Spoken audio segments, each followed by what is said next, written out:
Bonjour de nouveau, je reviens brièvement sur le thème de la colère. Je me suis rendu compte que j'avais été inexact.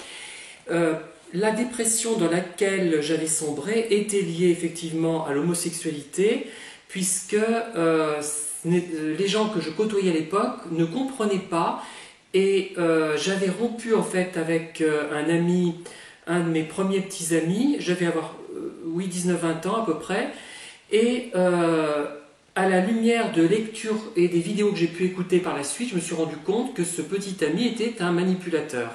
Voilà.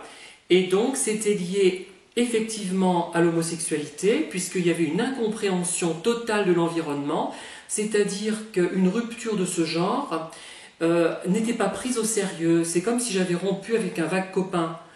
Les gens ne comprenaient pas qu'une rupture avec un homme, quand on est un homme, équivalait à une rupture avec une femme quand on est un homme. Vous voyez, il n'y avait pas cette égalité. Et d'ailleurs, beaucoup de gens à l'heure actuelle parlent d'expérience homosexuelle.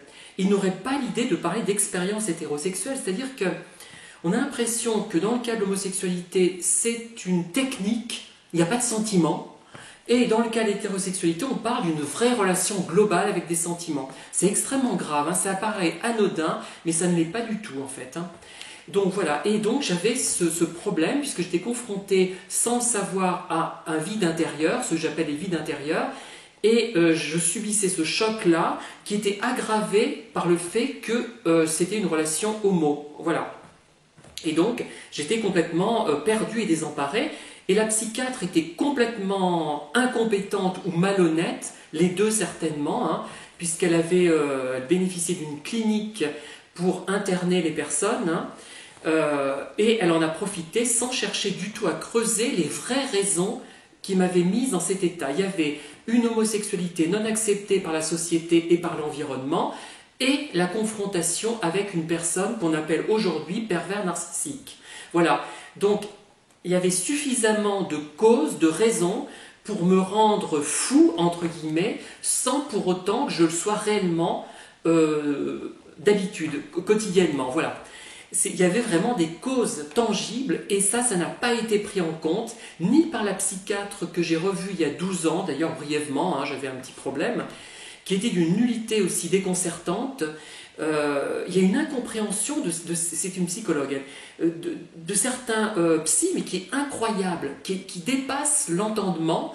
On pense qu'une personne ordinaire prise au hasard dans la rue serait plus efficace. C'est pourquoi certains coachs, hein, je suis désolée, mais je pense qu'on peut, dans certains cas, effectivement, s'en passer, ou alors il faut voir des gens qui ont pignon sur rue, j'ai envie de dire, qui ont un cabinet.